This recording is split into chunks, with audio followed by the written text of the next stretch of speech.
We'll start off with Friday night. Stephon Castle, future All-Star. I'm sure this will not be his final All-Star weekend, nor his final dunk contest. And I guess technically it might not be his final Rising Stars challenge either, because he could play next year.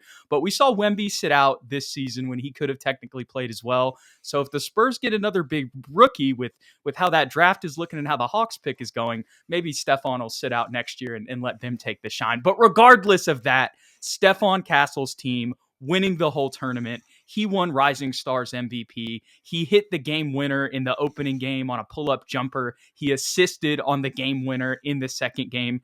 And we'll get into the Sunday as well, but he put on a pretty solid performance in all of the games that he played with this team, even in the All-Star game as well. Yeah, for sure. Really impressed with what he was able to do. And for me, Jude, it was the maturity for which that he approached the game. That's what separated him from the rest of his teammates, in my opinion, was the poise to really take control down the stretch of these games and be the primary facilitator and catalyst to that offense. And there's a viral moment that was out there on Twitter and stuff of him mic'd up against Matas Buzelis, where he was like, they told me that I had to stop, or no, not Mata, Dick, Grady Dick. There's like, they told me to make you stop scoring, so I'm sorry, it's over. And he was like, well, it was fun while it lasted. But I think what most impressed me was the way that legends were talking about him throughout the Rising Stars game, and even in the All-Star game where he played the Shaq's OGs team, where they were just really, really impressed with his overall game, and we're talking about how he's like the next guy up for the Spurs. He's going to be probably the second best player next to Victor Wembanyama, and that was a common theme throughout the weekend. Which it's one thing for you and I to say stuff like that, Jude, or for guys that making draft profiles, but it's something different when it's Vince Carter, Candace Parker, Shaq, guys that actually know what it takes to be there. Dudes who played. Yeah, exactly. That's what meant the most to me about Stephon this weekend. Yeah, I think, we kind of talked about this All-Star weekend potentially being kind of a coming out party for Stephon Castle, just in terms of the rest of the league. And I think kind of leading into it, just with a couple of ESPN games that we did post games for, but, just also more national TV games and national coverage in general with Victor Wembanyama being on the team, that people had kind of, became more aware of Stephon and obviously his rise throughout the season, the tear that he's been on as of late, as well as how he's performed in the starting lineup, contributes to the way that he's viewed as well, of course. I mean, and of course, you have to credit all the good stuff and the progression that we've been seeing from the beginning of the season and the growth that we've continued to see. I mean, look at his shooting. I could go on and on. We could make a podcast on Stephon Castle and what we've seen from him this season, and how, his ceiling, it just feels like it's continued to grow and grow the more that we watch him. But still, with that being said, as much as there were people that were more aware to him, this was really like his first national stage. Like, the NBA fan base is watching this. They're watching the dunk contest, and they got to see him in the All-Star tournament as well, because they advanced. And I think, when you pair that with him being next to Wemby, I was thinking about this today at work, actually, Ethan, and I agreed with you throughout the entire time that we had this thought process. But we always referred to Devin Vassell as potentially being Victor Wembanyama's Robin to Batman. And I think at this point of the season, I know it's only his rookie year, but when it comes to them being drafted in back-to-back drafts, as well as the potential of Stephon Castle, he really is. This was him emerging as that Robin. Everybody sees him as that guy next to Wemby, is kind of more in that guard position. Another potential all-star who's going to grow next to him.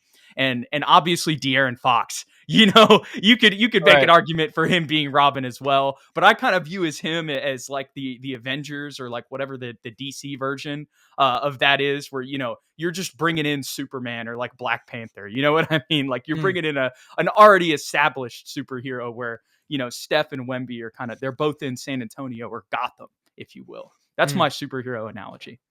I think that is a completely valid take, Jude. And it doesn't help that Devin has played kind of lackluster this year, but Stephon Castle has the perfect personality for San Antonio. His confidence has been there since day one. It's only gotten bigger and bigger. He's not afraid of the moment. Even when he misses shots or commits silly turnovers, he doesn't do so quietly. It's loud Mhm. and it's confidently, and I'd rather that be the case because he'll just learn from those mistakes, but he'll continue to play aggressive, play downhill, and the rest of his game will iron out because he's taking the right shots, he's getting to Uh-huh. the right spots, he's making the right play. It's just the small little minutia details that that every rookie, Right. messes up. That's kind of getting to him, but down the line, 100%, I think he's the Robin to Wemby's Batman. Yeah. And again, just to reiterate, Ethan, when you were saying that was Devin, I was agreeing. So Yeah. Oh, I we know what have you meant. we Yeah, have both kind of came to that conclusion as we've seen the way that Stefan Castle has played this year, man. And it just makes me this whole weekend and what we saw from him this weekend just makes me even more excited for the future of the Spurs and also excited for future All Star weekends mm, as well because I think that the Spurs will be heavily involved. for sure. And we haven't even mentioned his dunk contest performance yet, Jude. Right, right. And we're going to get to that, but we're not going to jump the gun because Okay. there is something that happened right before that, and that was the skills challenge. And Oh, of course, right. there was something that specifically involved the Spurs about that. So we got to talk about that there.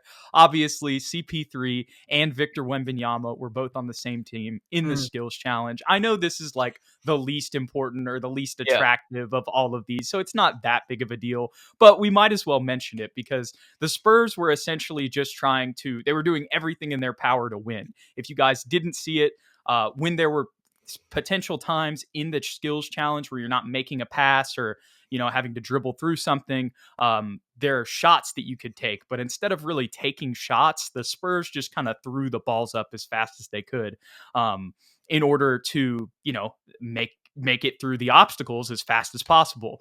But after the Spurs made it through with the fastest time of, I believe, 47.9 seconds, Yeah. um, there was a disqualification. And I actually didn't see it happen when it was live, Ethan, because I'll be honest, on that Saturday night, I was watching, but I was watching two screens at once because I was watching the UFC as Mm, well. And I had the UFC's volume on. So while I watched the Spurs, like I saw how quick Wemby was doing it and I was watching the times because I did want to pay attention. I didn't have the volume on for that. So mm. I didn't hear when they got disqualified. So I'm like seeing all the other ones. Like I saw the Cavs go, they got like a minute, and then everybody advances and the Spurs aren't there. And I'm like, what's going on? They had the fastest time. And then of course I go on Twitter, I get some texts and I get Mhm. caught up on everything. Um, and yeah, they were disqualified because of their shot attempts potentially not being shot attempts, according to the people who were in attendance. So obviously, in my opinion, I think they should have counted. Obviously, we're biased. But when I was watching the Cavs, like it was a little bit more exaggerated, but they weren't trying to make the shots. Like it wasn't that different. Anyways, what was your take on this? I've had the same thought in the past couple of years about like because there's no penalty for missing your shots, right? You get three, and if you shoot all three and you miss all three, then you just move on, right? But they don't add like 10 seconds to your Hmm. time. So I've always thought like, why even shoot it? Like just I never thought about just throwing the ball. I think what Chris and Victor did was a little too much, if I'm Right. being honest. Like I get it because they didn't even attempt to shoot it. They just Hmm. threw the ball forward, not even at the rim. Had they done like just like really quick, like fake shots, like pick it up, shoot it, pick it up, shoot it, pick it up, shoot it, and don't even look at the rim, Hmm. I think they might have been fine. But it was like the blatant disrespect Yeah. to the event that I think got them disqualified. Uh, which sucks. I wish they would have just let them redo it because They were just trying to clearly, win. All right. yeah, I mean, yeah, but also clearly Chris Paul and Victor were under the assumption that they were within the rules. So that Yeah. they wouldn't have just done that. Like Chris Paul wouldn't have just done that. He's too smart. He would have read the rule book, Well. which apparently they said that someone told him you can do that. And then later, of course, they brought the guy out with the rules, and he was like, "No, you're disqualified." And they were a little upset about that. We don't know more detail than that, but I wish they would have at least let them go again because I think they would have been able to compete even if they had taken the shots, right? Yeah, 100%. I actually saw something today. Now, this was on social media, so who knows how true this is, but I mean, it seemed pretty true when I saw it. And again, asterisk with that because it's social Seems true. media. Right, right, right. You could say so many things with that not be the case. But anyways, the point is I saw something today that Victor and Chris Paul went up to like the rule officials beforehand and were like, "Hey, would this be in the rules? Like basically the way that they were going to do Mm, it. And they were told yes. But I don't think that the person who told them yes was the same person who no. made the decision. So they probably just saw it differently. Um, I get it to an extent, but if I was in that position, and maybe this is just because I'm a Spurs fan, I wouldn't have disqualified them. No, I wouldn't have either. This here it is. Alex7173 says Wemby asked an NBA executive if he would do that or if he could do that. That's what I was referring to. That's what I saw today online. So yeah, Mm. it wasn't just me just remembering that out of making it up in my head. They need to redo this entire challenge if you're asking me. I Yeah, think it used to be you're right. way cooler back when we were kids, when Tony Parker was doing it. It was like and Kobe was doing it and I had LeBron. the same thought. The first thing you took the words out of my mouth. I was like, when Tony did it, it was cool. And of course, we remember that because we're Spurs fans. But still, it was a little different. Like even when I was mentioning, I was trying to describe it earlier, and I was mentioning like dribbling through things. They really didn't even have to do that as much as they Mhm. used to. It was way harder back in the day, I feel like. It's way easier now. Uh, but regardless, I would have liked to have seen them actually compete. It's kinda sad that we only got to see the disqualification round. Right.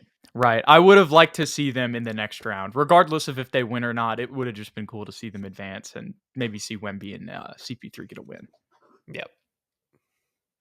But let's move on to the next thing, which was the dunk contest. So back to Stephon Castle. Obviously, the big headline coming from this is Mac McClung Yeah. winning 3 in a row. But still, I think Stephon gave him a pretty good run for his money. I think there's an argument that you could make that even the first dunk should have been a 50. And regardless, I think he gave Mac McClung some comp. I think this is probably the most. Maybe I could be talking out of my behind here and misremembering the past 2 years, and maybe I just didn't pay as much attention because the Spurs weren't as involved. But it Mm. seems like this was the most comp that Mac has had over the past 3 years. I think so too. I Okay, don't quite remember the last 2 years that much, that's but why I I think was like asterisk. I'm not sure.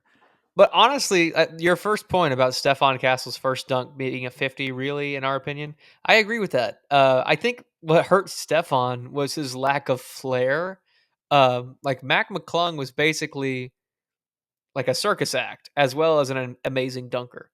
Okay, now I can. I'm like a little bit behind. I just had a connection drop. You're good. Can you hear me now? Yes, yes, Okay, yeah, yes. there's a slight delay, but I'll start over with what I said. I'm saying Okay. I agree with your first point. Castle, his first dunk should have been a 50. I think what hurt him most was that he had very little flair.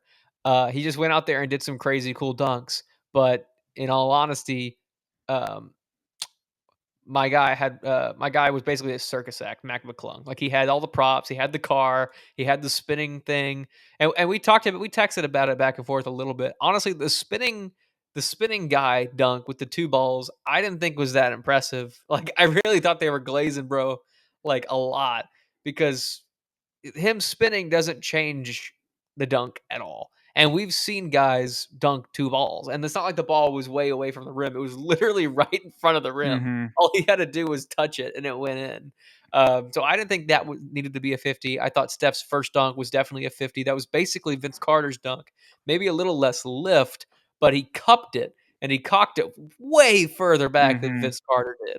And then Steph's last dunk they got like a 48 or 49 that East Bay through Mhm. the net. That's got to be a 50. Like I know he missed a couple attempts, but it's within the rules. You're allowed to Mhm. do that.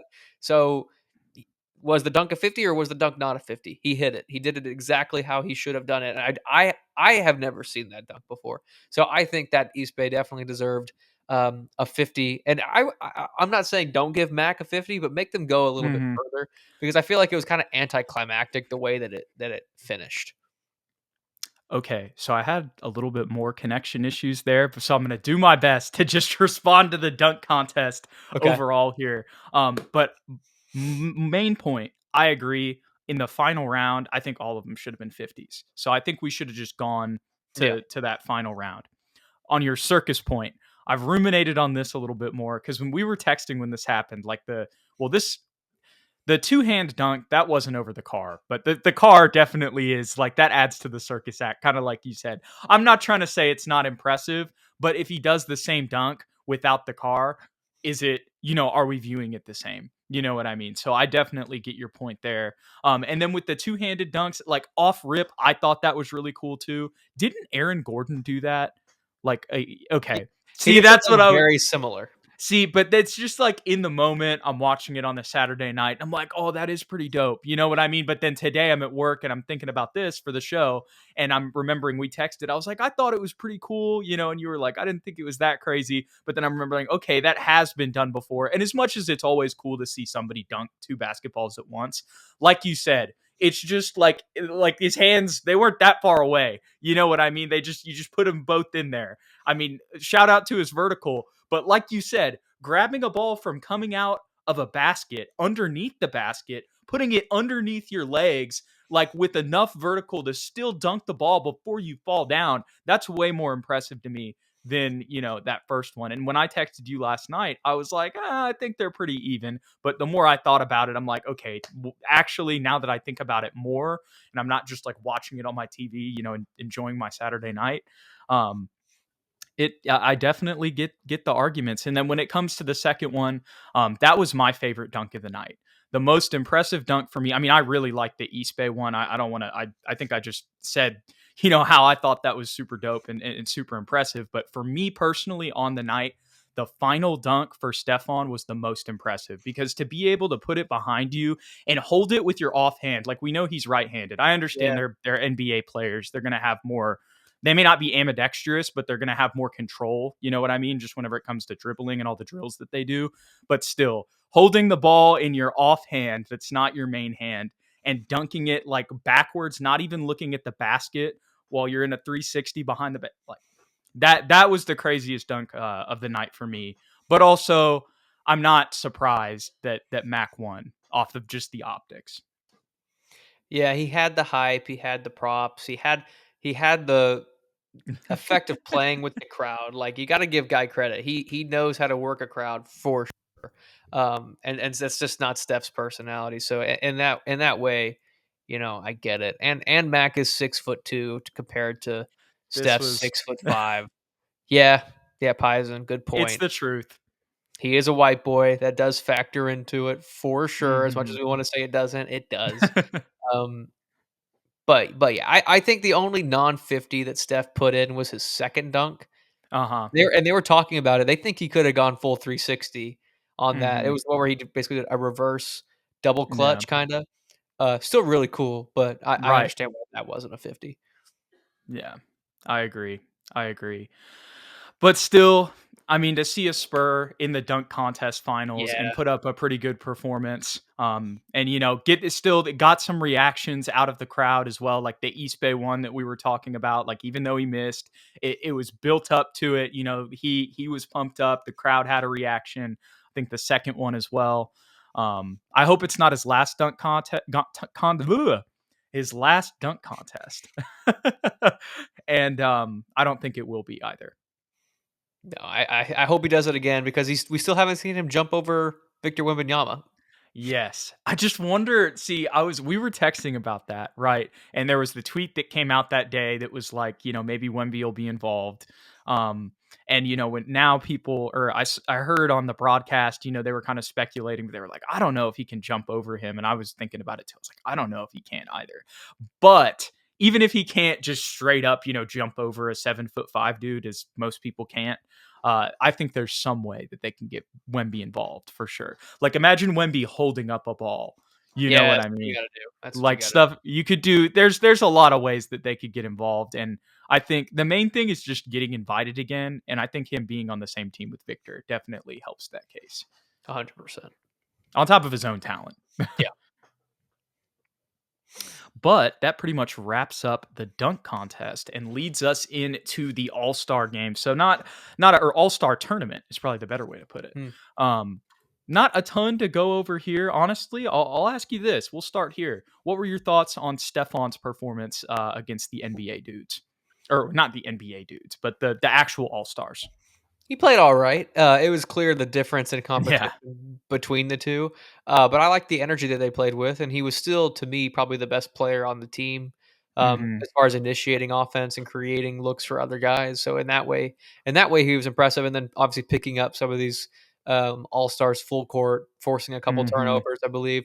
But in no way did I think that they were gonna win against the Right, OGs. right.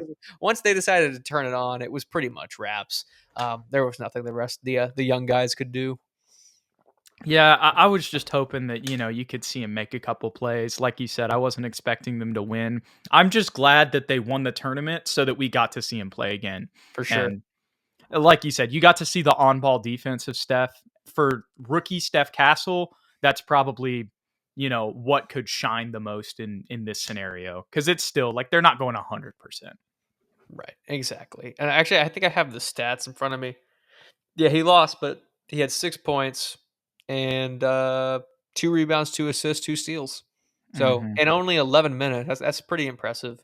Um, but yeah, Steph Curry, he decided to take control of that one.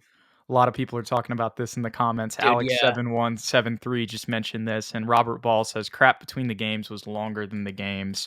Alex said it was a commercial tournament, and the players were criticizing it as well. And to be honest with you, when there were, I didn't even know what it was. I just happened to be making dinner around that time, so I was like, I don't know what's going on here. I'm gonna go make dinner. I'm gonna go put on a YouTube video, and then whenever I see somebody on the court, I'll be back. So I didn't watch any of whatever was on the screen, but I did notice that there was a big gap. And then I saw that alert today on my phone that there were some players who had criticized it. So I definitely agree. Let's speed it up. I'm extremely happy with how the players played the games. Uh-huh. I thought it was way more competitive than the Yeah. last, like, 3, probably the most competitive since the year Kobe Bryant died. That was the Uh-huh. last time we actually had a competition. Um, and I like the target score. I think that adds a lot to it. I actually like the tournament. I thought the tournament was Yeah. pretty cool, but you're right, the shite between games was enough to make me pull my hair out. Kevin Hart needs to be removed from I didn't all NBA events for the rest of his life. I like Kevin Hart, but he clearly went out there with no script, with no remote idea as to what was going to be said, and then Shaq, Kenny, Ernie, let's keep them to just halftime reports. Let's remove them from play by play commentating. That was disgusting to watch. Um, and then Mr. Beast, I don't know how he got invited, but the NBA marketing team needs to I did have some actually see serious that, and I was direction. just like, what is going on?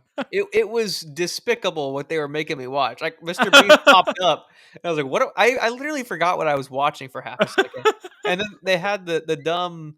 I get that Inside the NBA is going away, but not really. TNT's going away. They're coming back. That's what I was gonna say. Actually, they just yeah. And then they had, like, a memorial video for him, and, I mean, that was funny, but it took, like, 20 minutes, and it was during a timeout in the final game. I was like, "What is happening?"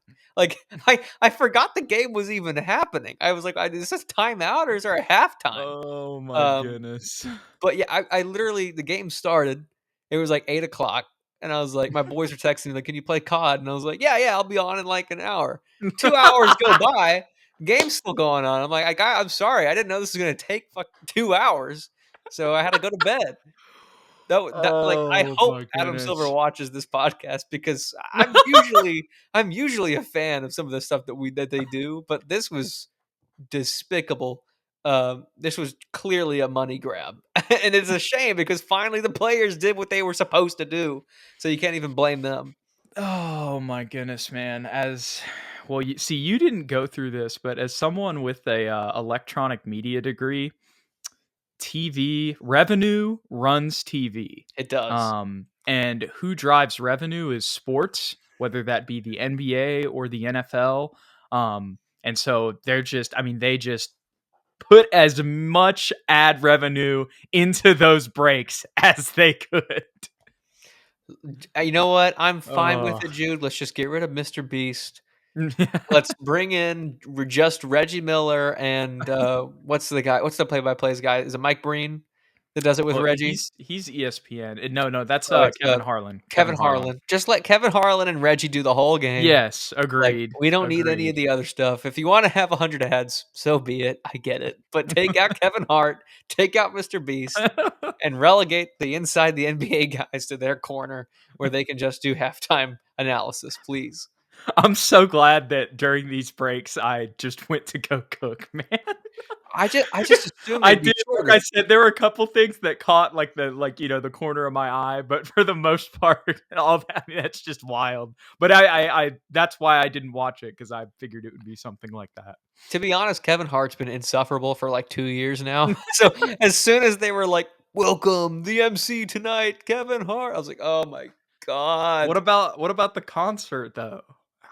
What concert? They was like, oh my god, there was a concert. So lame.